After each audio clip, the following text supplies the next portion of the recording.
yà ǹjẹ́ mo kí gbogbo ọmọ Yorùbá káàbọ̀ níbikíbi tí ẹ bá ti lóore ọ̀fẹ́ láti máa gbọ́ mi àbí láti máa wò mí kétékété ẹ mọ̀ wò pé kí ló dé tí mo fi tó fi jẹ́ pé orí Ìṣọ̀kan Oòduà TV lẹ ti ń gbóhùn mi lálẹ́ yìí àwọn amòòkùnṣèkà àwọn ẹni ibi tí pọnmọ́ rẹ balùwẹ̀ àwọn ọmọ ẹ̀yìn ìyá dúpẹ́ onítìrí ni wọ́n rìpọ́ọ̀tì péèjì mi ìyẹn Omíyalé Media TV gẹ́gẹ́ bí péèjì tí wọ́n fi ń gbé sùmọ̀ mí lẹ́yìn tó sì fà á tí YouTube tí wọ́n fi gbẹ́sẹ̀ lé pé kí n má lò mọ́ for now.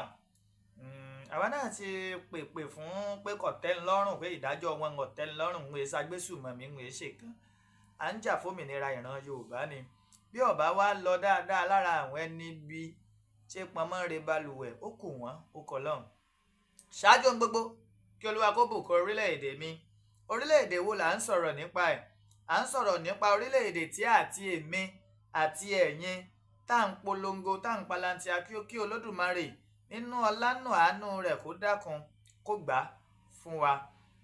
Mo kí Ọlọ́run Olódùmarè ọba tó dá mi ọba tó dó ní kálukú tọmọdé pàtàkì tá a fi wá sáyé tó sì má àbò rẹ̀ tó fi ń bò wá kó má ká àbò náà kúrò lórí wa láéláé.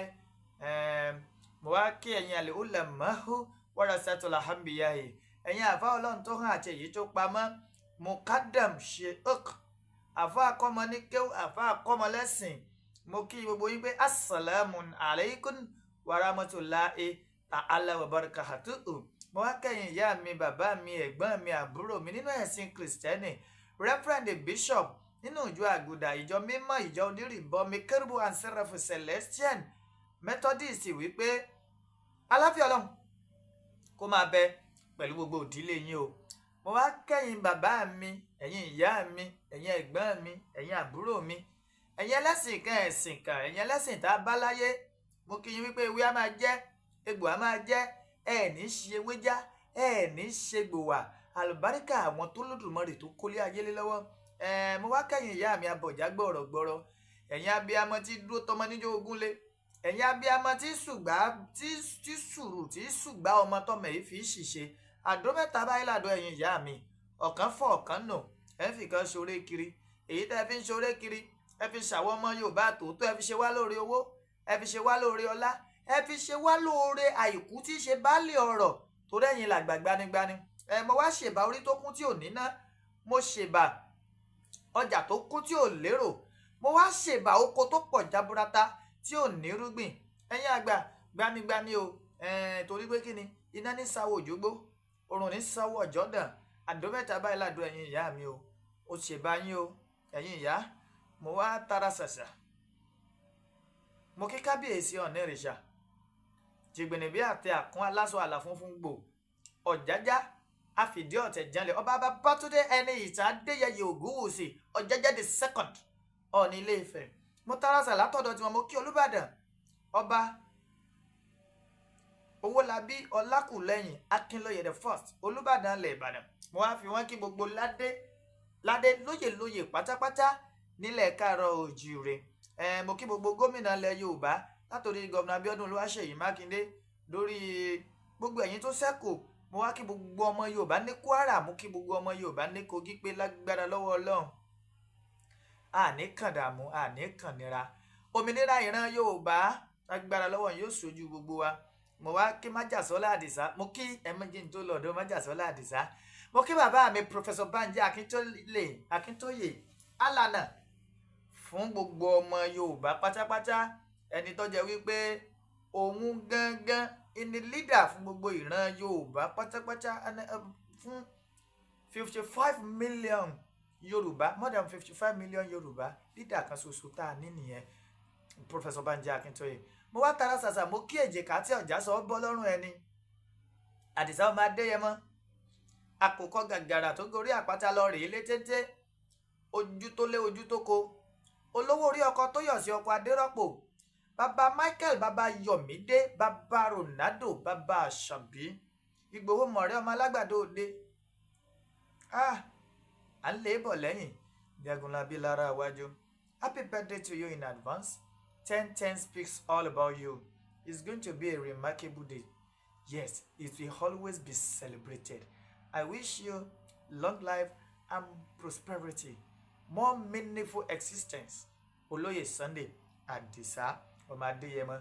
Wá kí gbogbo ọmọ Yorùbá ní diaspora pátápátá àti èyí tí ń bẹ nílé pé ẹrù tábíàmọ kì í tú. Wọn ò ní gbé ka yín mọ́lé o. Àlùbáríkà àwọn tó lódùmarè tó kó lé ayé lọ́wọ́. Omíyalé lèmi ń jẹ́. Ọmọ Ìbàdàn lé Olúyọ̀lé ìlú Ògúnmọ́lá olódògbò kẹrin lójú ogun. Ọba ṣòkòtò kẹ̀mbẹ̀rẹ̀ bí ìjà. Èmi lọ máa gbọ́ kẹ́kẹ́ ogun mọ́sà. Ọmọ gbọ́yàyà mọ́yà. Ẹ wo ibo mọ̀ ń lọ lálẹ́ yìí. Àwọn kókó ọ̀rọ̀ kan ni mo fẹ́ sọ. Torí mi ò ní ìgbàgbọ́ pé yẹ ká sì rí òpònú amúkún mẹ́kọ ẹ̀dá tó máa fi kú yọ ìyá Janet Fásákin. Ìbéèrè mi wá ni wípé kí ló dé tí àwọn ọmọ ìyá onítìrí ń kanra ìtàmájé? Kí ló dé tẹ́ ẹ wà lórí pé Olóyè Sunday Igboho Oosha, bàbá Bánjí Akíntóyè, ìyá Janet Fásákin ni ò jẹ́ succeed lórí rándanràndan tẹ́ ẹ ra wọlé? Kí ni tó dé? Tẹ́lẹ̀tẹ́lẹ̀ kún ibí nìkan ni mo rò pé wèrè ń ṣe. Mi ò mọ̀ pé ó tún ní àwọn tán ti ya wèrè mọ́ wèrè. Ìrántí oko ẹni mi ìmọ̀kọ ẹ̀. But inú ọ̀rọ̀ tán ń sọ ẹ mọ̀ wọ́n. Ẹ̀yin ọmọ Yorùbá, kí ló dé tí àwọn kan fẹ́ máa mú oore sú ní í ṣe? Bí àṣà ọ̀rọ̀ tí mo máa ń sọ f'Ádìsá ọmọ Adéyẹmọ, màá ní májàsọ́lá bàbá mi o. Ká dúpẹ́ pé July 1st omi ló dànù agbè ò fọ́. Omi tí mo mí nǹkan dànù ni wípé property ló bàjẹ́. Wọ́n rí ẹ̀mí Àdìsá ọmọ Adéyẹmọ gbà. Ká ní pé wọ́n rí ẹ̀mí Àdìsá ọmọ Adéyẹmọ gbà ní a ti rí ọ̀pọ̀ àwọn ẹni bí àwọn ẹni òfò ẹni àdánù tí wọ́n ti máa wí kàtàkàtà. Ìyá Janet Fásákin wà òkè láàyè ara rẹ̀. And so many people are regretting not knowing her for long because ó wà dedicated and very supportive lórí ọ̀rọ̀ tá a gbé dání.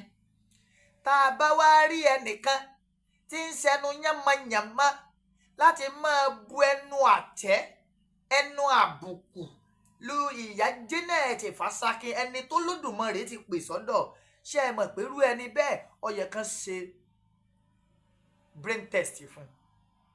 Ó yẹ ká gbé lọ sí ilé ìwòsàn níbi tí wọ́n ti gbé ń tọ́jú aláàrùn ọpọlọ. Torí pé kí ni ìjákìlà àbá àyànjà tá a wá jà dójú kú tẹ́ni náà tó wá kú tá a tún wá dẹ̀yìn. Àmọ́ kó tó di pé mo kàn wà wí asán, wọ́n ṣe prógráàmù kan and I will play it. Àwọn ọmọ ìyá onítìrí, yes, I will play it. Gbogbo yín lẹ̀ ní ṣoríire lẹ́yọ kọ̀ọ̀kan. Ẹ tó mọ́rọ̀ Olóyè Sunday Igboho Oosha mọ́. Ọ̀rọ̀ ọjọ́ míì ni àbúrò ẹni tó lòun làgbà ẹni. Ọ̀rọ̀ ọjọ́ míì ni Àdìsá, ìwọ morí bá wí. Ìwọ tó gbà ya wọn tó gbà ya wọn, ìwọ ni morí bá wí. Àdìsá, ta bàtà kó ṣubú. Ta ń bàtà kó ṣubú. Ẹni tó fojú fẹ́ ẹ tí ò fọkàn fẹ́ ẹ, ta ń bàtà kó ṣubú. Tòun tèṣù lẹ́lẹ́jọ́, tòun tèṣù lẹ́lẹ́jọ́, aláǹgbá tó dúró sórí èṣù, tòun tèṣù lẹ́lẹ́jọ́, kò sí tẹ́ ẹ fẹ́ ṣe, ẹ lè túbọ̀ láíláí. Wàláì. Kí gbogbo yín combine together. Gbogbo yín tẹ̀ ń sọ̀rọ̀ yìí, ọ̀pọ̀ yín tẹ̀ ń bu ẹnu àtẹ́lu àwọn èèyàn yìí. Kí ni ipa tẹ́ ẹ kó nínú struggle Yorùbá nation?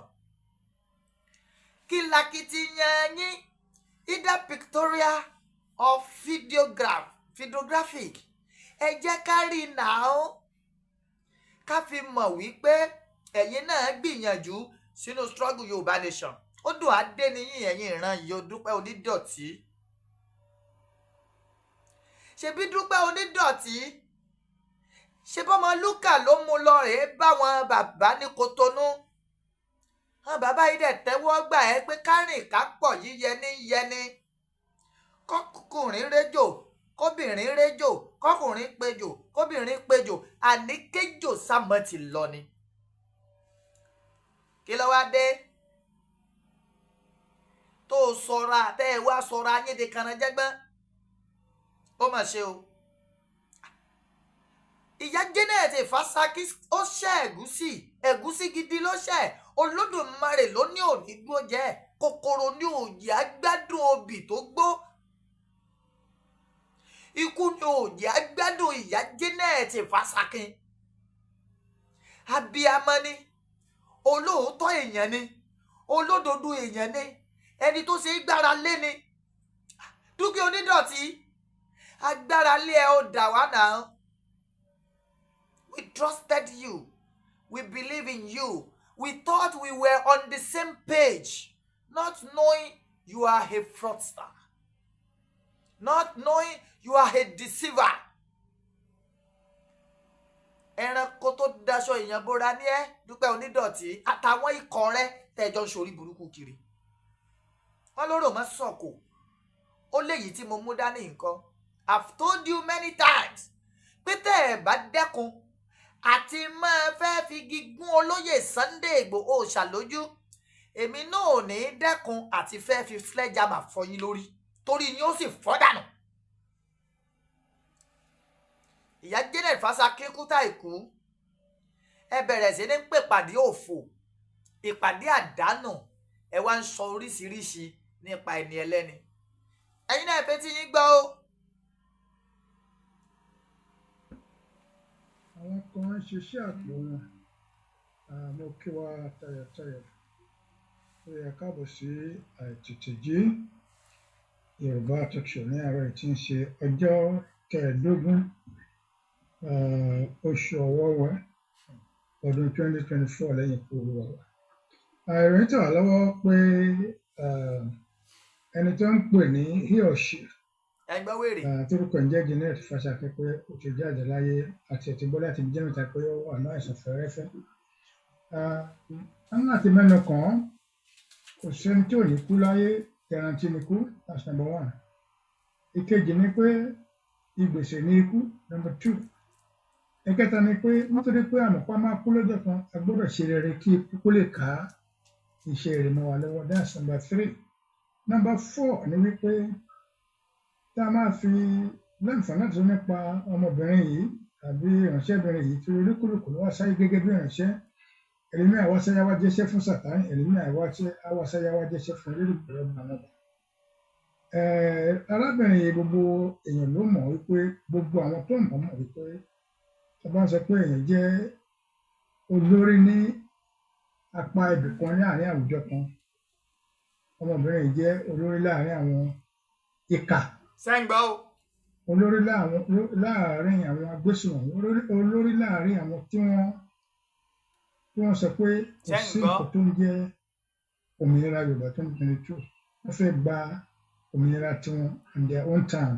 wọn ò lè gbómìnira dání ọ̀rọ̀ ló wà ń bẹ. owó ni agbẹjọ́rò wọn.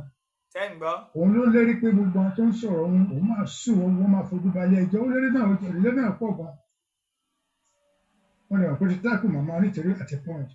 ọmọbìnrin yìí òun gbọ́ngbọ́ngbọ́n ní èṣù gbé wọ̀ dáadáa tó fojú pamọ́ sábẹ́ something else. ṣùgbọ́n gbọ̀ngàn ni èéfín tó ń rú. ẹ bá rántí ìgbà tí wọ́n gbé Ìjìnlẹ̀ Marcus lọ sínú ìhámọ́. Ìjìnlẹ̀ máa fẹ́ tọ́dún bíi méjì lọ́dún kan bẹ̀. Ìjìnlẹ̀ wo ayé bàbá ti ń sọ̀rọ̀ kò ní jèrè ọmọ.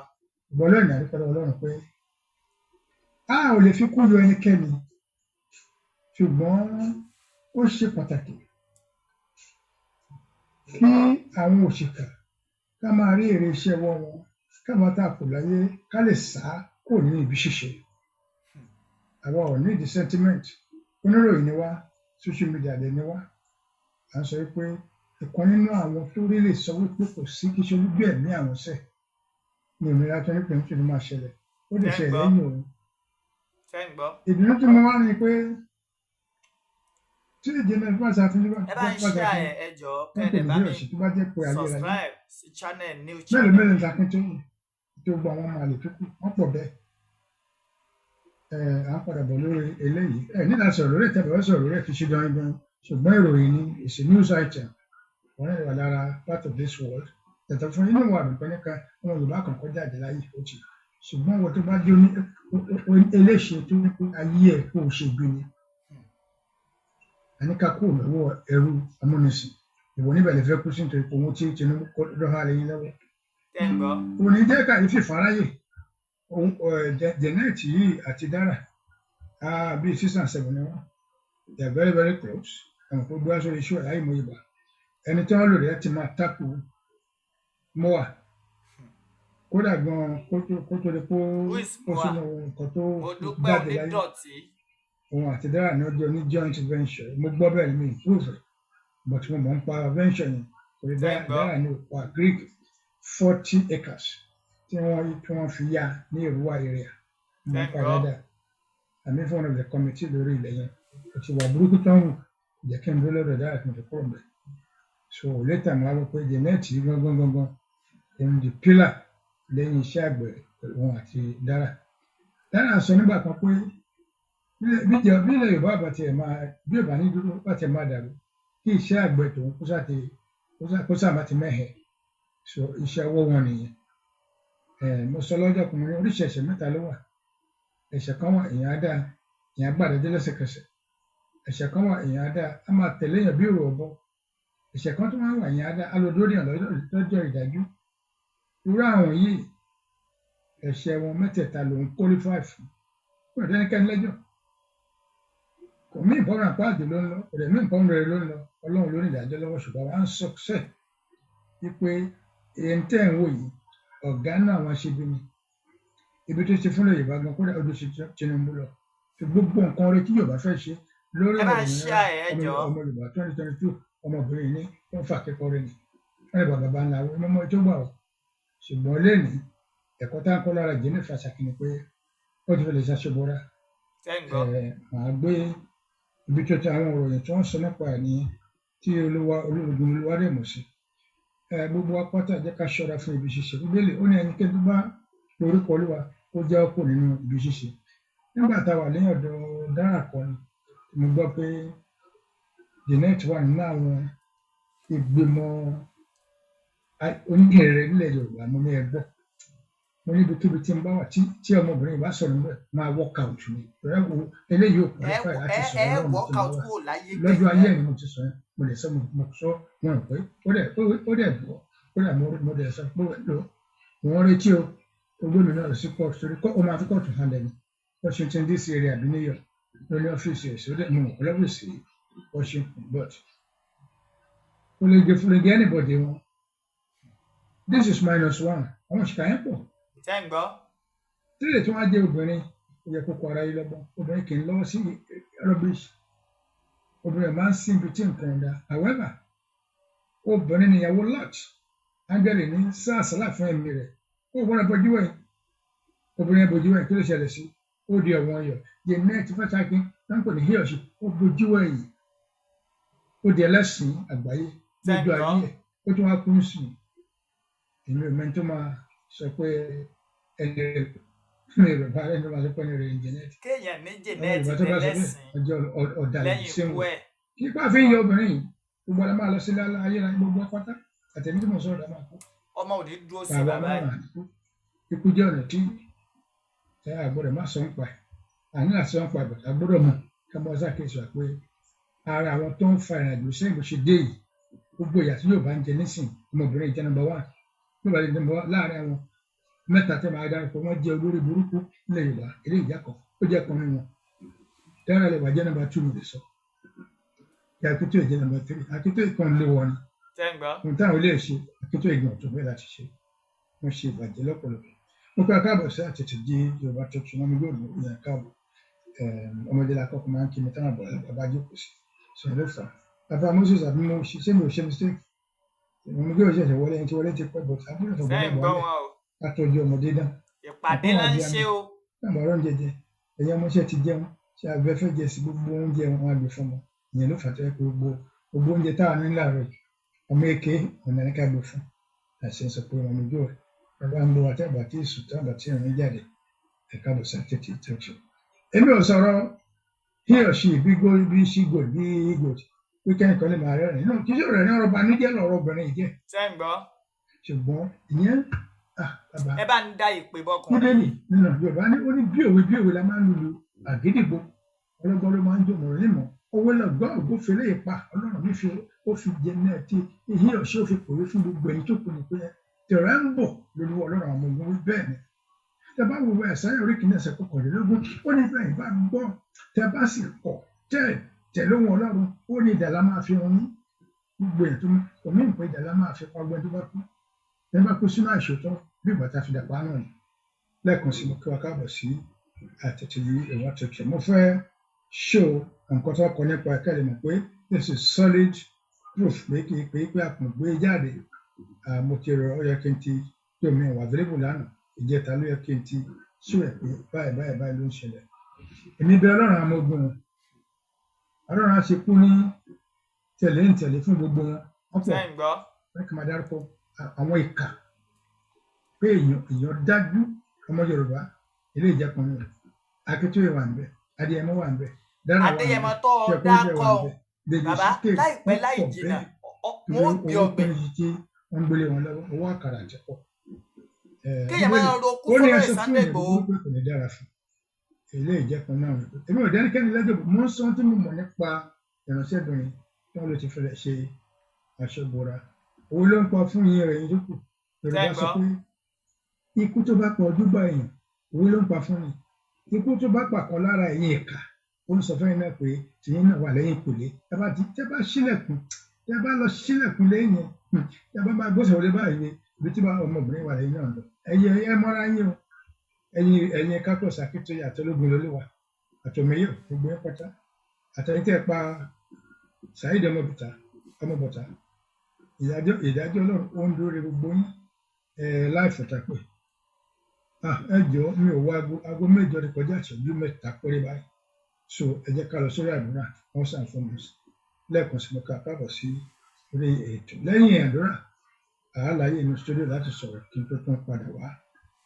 ẹ ṣe ẹ jẹ́ ká lọ bẹ̀rẹ̀ àdúrà mọ́mí gómìnà. ṣe gbọ́ ṣe rí pé olórí burúkú gbáà làwọn pípù yìí ẹ wá jókòó ẹ ń pètèpèrò lórí olóyè Sunday Igboho Oosha lórí bàbá wa Professor Banji Akíntóyè lórí Òmẹ́yọ̀ ẹ wá ń gbàdúrà pé kí ikú pa olódì olóyè Sunday Igboho ẹ̀yin lẹ́kùú tọmọtọmọ o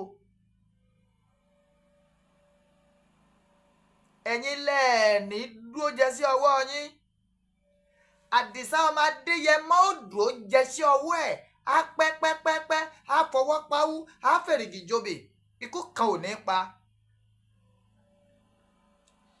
Bàbá tó wá ṣe prógráàmù yìí àti gbogbo àwọn tí wọ́n jọ gbìmọ̀ tọ́jọ́ wà ní prógráàmù yẹn lágbára lọ́wọ́ Ọlọ́run ẹ̀ ní lo 21 days láyé àlùbáríkà àwọn tó lódùmarè tó kórè ayé lé lọ́wọ́. Bẹ́ẹ̀ ṣe ń fi kú yọ barrister Janet Fashakin láìpẹ́ láì jìnnà igbe oró yóò mọ̀ kélé yín tọmọtọmọ. Àyàfi tó bá jẹ́ wípé olóyè Sunday Igboho ro kúrò òyàn kankan rí lókù. Àyàfi tó bá gbé bàbá Banji Akíntóyè wọ́n ṣe ń tó lòdì sí òmìnira ìran Yorùbá lókù. Àyàfi tó bá jẹ́ wípé olóyè Sunday Igboho Oosha kò fi gbogbo ohun tó níjà fún ìran Yorùbá lókù.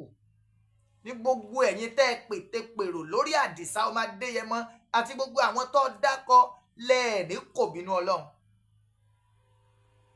Ògùn ńlá ká yí ọ̀sẹ̀ mọ́lẹ̀ ní ọ̀fẹ́ jẹ́ ẹyin wẹ̀ bẹ́ẹ̀ bá bí gba ọmọ ìkan ò ní dúró sí yín. Ìbéèrè mi sí àwọn mọ̀lẹ́bí onídọ̀tí Dúpẹ́ àwọn ẹmẹ̀wà ẹ̀ ni pé kí gangan ni ìṣòro yín. Ṣé barrister Janet Fashakin ṣó ń ló kó bá yín nígbà tẹ́ ẹ sòpàgbà tẹ́ ẹ fẹ́ lọ rèé fi ipá gba ilé ìjọba ní secretariat Ìbàdàn? Àwọn ọmọ rẹ̀ wọ́n sì ń bẹnu ẹ̀wọ̀n lágòdì olókè òjé. ṣé barista Janet Fasakin so náà ló kó bá yín tí wọ́n fi fìbọn fọ́ ọ̀pọ̀ nínú àwọn ọmọ tó kó aṣọ ológun sí lọ́rùn? ṣé barista Janet Fasakin so náà ló kó bá yín gbà tẹ́ fẹ́ lọ rèé fi tipátìkúùkù gba Federal Radio Corporation radio station amúlùúdùn ní Mọ́níyà ńbàdàn?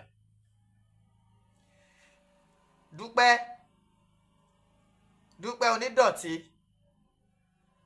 everyday làwọn èèyàn rẹ̀ ń kó bá ẹ sí i.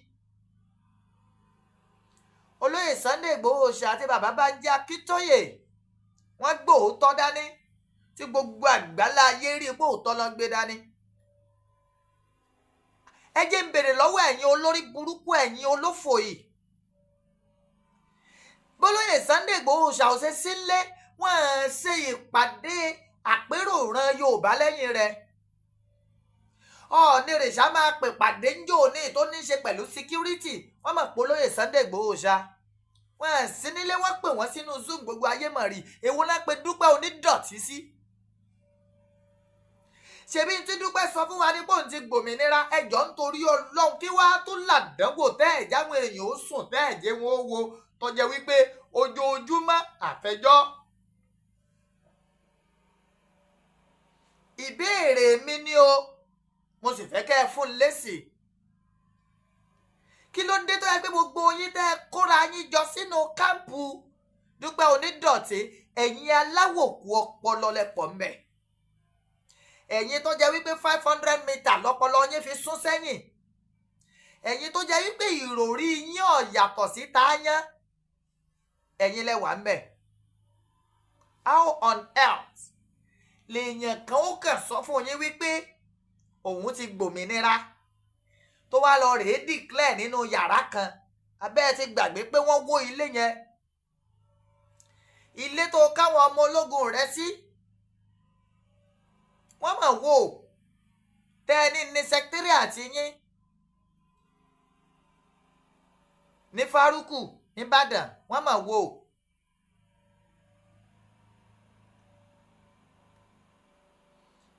ẹ wá sọ fún mi kí gangan nìṣòro ayé yín?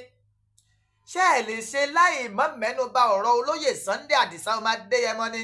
ẹ wá ń rokúro olóyè Sunday Igboho gbogbo yín pátápátá ẹ ní kú bí aṣọ yín wà. ìkọ̀ọ̀kan báyìí lọmọ ọ̀wọ́ yọ sọnù, ìkọ̀ọ̀kan ní gbogbo ẹ̀yin tẹ́ ń tẹ̀lé Dúpẹ́ onídọ̀tí ìkọ̀ọ̀kan lẹ́ yọ sọnù. bálàárọ̀ bá ní ọ́ dáa fún yín ọlọ́sàn ò ní jẹ́, bọ́lọ́sàn bá jẹ́ alálẹ́ ò ní jẹ́. rúdurùdu rédèrèdè ní ọgbẹ̀yìn ayé yín. kí ló dé? gbàwèrè mi ò gbàwèrè ńlọrọ̀ yìí náà. bẹ́yìn ṣe fẹ́ ṣe ti yín rè àwa sì láàṣẹ ti wa bẹ́ẹ̀ kí wàá lẹ̀ ṣe olóyè Sunday Igboho Oosha tẹ́wàá máa ní dandan àfi kó mórí wá kó fọrùn lẹ̀ tẹ́wàá ń fi kú yọ barista Janet Fasakin. àwa yé kú kò sí o, gbogbo wa pátápátá la dágbádá kú, gbogbo wa pátápátá là ń dé ikú mọ́fìlà. èyí tí wọ́n sọ ń pa ààrẹ ní kókó. ìtàn tí Dúpẹ́ onídọ̀tí fẹ́ kọ nílẹ̀ káàárọ̀ òjíire ó ti kọ́ gẹ́gẹ́ bí olórí burúkú èèyàn, gẹ́gẹ́ bí ẹni tó bà orúkọ ọkọ rẹ̀ jẹ́. barista Janet Fasakin ti bọ́ lẹ́nu ọkọ̀ wọ́n ti lọ. gbogbo wèrè tẹ́yìn ń ṣe kò rí mọ́, ó ti wà pẹ̀lú ọba tó ní. ìgbà tí 95% èèyàn tó bá ń sọ̀rọ̀ èèyàn dáadáa, tẹ́yìn minority 5% tẹ́ wá ń sọ̀rọ̀ rẹ̀ láburú nítorí pé kí ni kò sọ̀pọ́ọ̀tì yín nínú ìwà àbàjẹ́ ìwà òfò tẹ́ ń wù. ẹ̀ṣẹ̀ kí ló máa dé yẹ má ṣẹ̀yìn? tèbẹ́sẹ̀ pé kò kún yín lọ́wọ́ ni. ẹ̀ṣẹ̀ pé ńjọ́ tẹ́ ti sẹ́ẹ̀tì trap tẹ́ fẹ́ wọ́n pa, ẹ̀ṣẹ̀ pọ́lọ́run Olódùmarè òjì ó kó sí níjọ́ tí Dúpẹ́ onídọ̀tí tó ní kí bàbá ó máa bọ̀ wá sí bọ́dà kákan wá fẹsẹ̀ tẹ yèèpẹ̀ Nàìjíríà. tìbọn plan ní kí wá lẹ̀ sí ọmọ Adéyẹmọ. ẹni bá darí sapá ẹni bá dárí sọ̀rọ̀ kò ìrókò àkó gbogbo ẹni bá dárí sọ máa Adéyẹmọ wọ́n fi gbogbo nǹkan wọn lẹ̀ sáyé lọ ni igbe rárá báyìí làrá ké wọlẹ̀ wọ́n ṣòfò ní tọmọtọmọ ẹ lọ ṣàgbéjẹmọ́wọ́ o ẹ stop ṣe bẹ́ẹ̀ Barrister Janet Fashakin tẹ́ ẹ̀ ń yẹ̀yẹ́ ara yín ni ìwọ òpònú tó tẹ́jọ ṣe program oníkọ́ ká ní Barrister Janet lè wọ ẹ̀yìn kó rí bó ṣe ń yẹ̀yẹ́ ta lọ yẹ̀yẹ́ ẹni tí gbogbo èèyàn ń táǹgẹ̀ ẹ ti ya wèrè Dúpẹ́ Onídọ̀tí àti gbogbo ọkọ̀ rẹ ẹ ní lálẹ́ ó sọ yìí mo dúró náà tó rásọjú ọ̀rọ̀ ní díjàlẹ̀ àmì èyí tí mo sọ yìí mo mọ̀ pé yóò ti yé gbogbo yín Májàsọ́lá Àdìsá ọmọ Adéyẹmọ ikú kankan ò ní ọpa ìgbà ọdún kan ni bẹ́ẹ̀ ni 10-10 lọ́jọ́ òbí rẹ tínú wa sì máa ń dùn láti da ọkàn ọpẹ́ wa pọ̀ mọ́ ti tiẹ̀ pé àyájọ́ ọjọ́ òbí rẹ Ọlọ́run ò ṣe lọ́jọ́ ìbànújẹ́ fún wa gbogbo èrò ọkàn wọn ni pé bóyá kó ti di posthumous birthday àmọ́ ọba tó dán ọmọ Adéyẹmọ ló rán ọmọ Adéyẹmọ ńṣẹ́ ló sì mọ ìdí pàtàkì tó fi ránṣẹ́ ó sì ń dáàbò bò Àdìsá ò ní sunkún lórí gbogbo nǹkan ní rẹ ohun tó lọ ti lọ ayọ̀ ló kù 10-10 is the code mo kí gbogbo ọmọ Yorùbá pátápátá nílé lóko àti lẹ́yìn odi wípé a kú ojú lọ́nà lágbára lọ́wọ́ Ọlọ́run wọn ó péjọ celebrate àwa náà bá a ṣe celebrate olóyè Sunday Igboho ọmọ kan bíi 1 billion kéèyàn bí ọmọ kan ṣoṣo kó nítumọ̀ ọ̀sán ju kó bí ọmọ rádaràda kákà pọ̀ jaburata lọ ẹni tó bí Dúpẹ́ Onídọ̀tí fòbò jóná ni àwọn tó bí alẹ́ Queen bí àǹkó àti irú bàbá olórí burúkú náà jọ ń ṣèpàdé yìí wọ́n ti pàdánù ẹ wò ó inú ń bí mi ẹ̀yin tẹ́ẹ̀dẹ̀ rìpọ́ọ̀tì péèjì mi ẹ ṣé o Ọlọ́run jù yín lọ ẹ̀yin ọmọ Yorùbá ẹ bá ń fọ́lò eléyìí ẹ bá ń subscribe sí Nàìjíríà le ìlú ò rọrùn àti jẹ àti mu ó dogun you can be of support ẹ ti máa ń ṣe fún wa tẹ́lẹ̀ àmẹ́ stop Àdìsá ọmọ Adéyẹmọ bá mi à ń dé nǹkan mọ́ra a lè sọ ni kẹ́ ẹ mọ́ pè wá lóko tí ò yẹ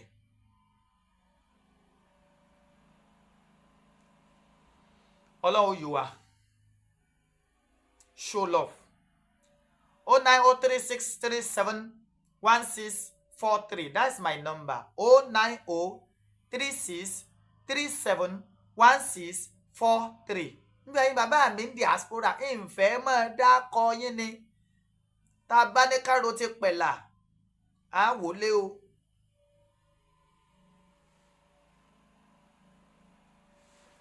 mo fọlọ́ ń bẹ̀ yín ká jí láyọ̀ ó dàbọ̀.